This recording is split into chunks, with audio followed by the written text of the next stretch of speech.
D'accord. Avant d'avoir été choisi pour ce film, quel était votre rapport au groupe NTM? Vous écoutiez leur musique? Vous avez peut-être été les voir en concert? Moi, très peu, je connaissais pas vraiment, j'écoutais peu de rap et j'avais écouté deux trois sons à eux du dernier album dans un MP3 qu'un ami à moi m'avait prêté à l'époque.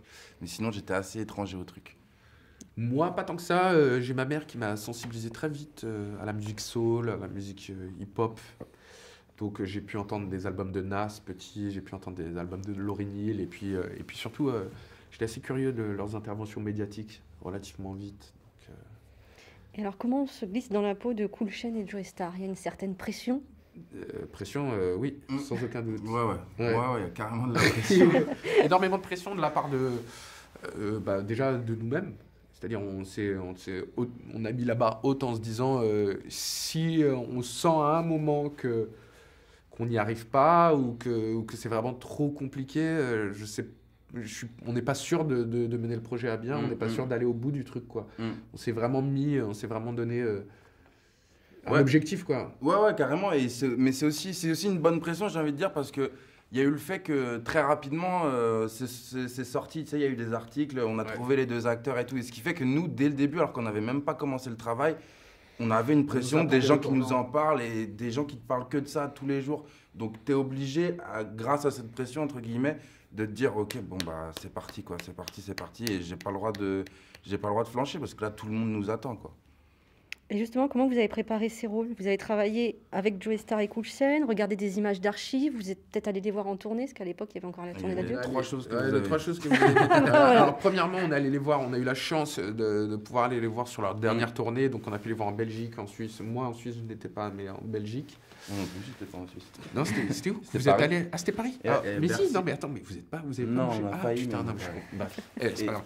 Et archive énormément. Archive énormément aussi dès le début. Ouais, beaucoup d'archives, beaucoup d'archives. On en a maté, on a maté 25 000 vidéos d'eux. On a fait péter les scores de vues sur YouTube. Ils peuvent nous remercier si jamais YouTube leur reverse des chèques, etc. Et troisième chose, c'était du temps avec eux. Après, ils étaient pas non plus là à venir tous les jours, à nous montrer comment on fait, tout ça. C'était très ponctuel. C'était une fois dans le mois. Voilà, ils venaient voir là où ça en était, où on en était tous les deux, et nous réajuster un peu le truc, ou nous donner 2-3 conseils à côté, quoi. D'accord. Et donc, comment on chope le phrasé et la gestuelle de Joey Starr? Parce que c'est très particulier, c'est quelqu'un qu'on reconnaît, que j'ai retrouvé dans le film. Ok, cool. Pour l'avoir vu en concert, pour l'avoir vu sur du théâtre aussi. Le phrasé, en fait, je me souviens qu'il y a un jour, j'étais dans une librairie, je suis tombé sur un livre qui s'appelait... En fait, je me disais, il faudrait un dictionnaire de Joey Starr ou un truc comme ça. Je suis tombé sur un livre qui était les expressions de Joey Starr. J'ai fait, oh, ça tombe vachement bien. Du coup, je l'ai pris. Et il y a plein d'expressions, du coup, que je trouvais bien et que je trouvais qu'ils pouvaient aller dans le film. Donc, j'essayais de les incorporer un petit peu dans le scénar. Et je m'étais fait plein de fiches chez moi que je m'étais collé au mur. Et ça, je me levais, je les voyais toute la journée. Et voilà, parler en mode, dire des expressions qui t'appartiennent pas, qui sont pas de toi au départ, ça peut sembler fake.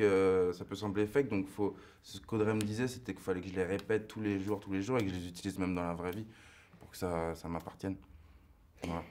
Et qu'est-ce que vous avez le plus apprécié tous les deux en interprétant ces deux personnalités du hip-hop français? Les concerts, la partie musicale, pour moi. Ouais. Tout. Ça. Moi, tout. Toute l'aventure a été. Et puis l'aventure, surtout, il faut savoir qu'on était entouré d'une vingtaine d'autres gars qui faisaient partie du groupe initialement, parce qu'on se souvient que des deux, mais dans le film, il faut savoir qu'à la base, ils étaient une vingtaine. Si ce n'est une trentaine. Comme nous, se sont plongés à fond dans le truc, donc voilà, on bougeait ensemble, on traînait ensemble. Vraie équipe, quoi. Donc on a bien rigolé. Et quelle part de vous-même vous avez intégré à ces personnages? Moi, j'ai essayé d'apporter, parce que j'avais aussi les scènes les scènes avec le papa, tout ça, donc j'ai essayé de le rendre un peu plus... J'ai essayé de lui apporter une fragilité que le grand public ne pouvait pas forcément déceler juste en voyant Joey Starr à la télé, dans des interviews, des plateaux télé. Donc c'est plus ça, une espèce de fragilité que j'ai essayé de lui apporter. Pour que les gens comprennent un peu aussi de ce par quoi il est passé. Moi, qu'est-ce que j'ai de lui que je vais apporter, je dirais une espèce d'exigence. Je dirais que j'ai l'impression que c'est le genre de gars, enfin je pense être sûr même de ça, Bruno Coolchen, qu'il n'y a pas 1000 manières de bien faire, quoi. Il y a une voie qui est la bonne. C'est le travail, c'est la ponctualité, c'est la lumière qui arrive au bon moment sur le couplet de un tel, etc. C'est-à-dire le côté d'essayer d'un peu tout chapeauter, parce que sinon tout tombe à l'eau. Je pense que j'ai ce trait de caractère-là. Moi. Alors, Suprême, c'est d'abord un biopic d'NTM, mais selon vous, qu'est-ce qu'il raconte sur l'époque Actuelle non, sur l'époque... 80 Ouais, les années 80. Bah, je pense que ça raconte des choses que tu retrouves aussi aujourd'hui, voilà, par exemple les violences policières, des choses qui n'ont pas forcément bougé, et ça raconte aussi un groupe de copains, voilà, qui sont pleins d'espoir et de rêves un petit peu et qui sont un peu mis à l'ombre dans cette société, qui vont devoir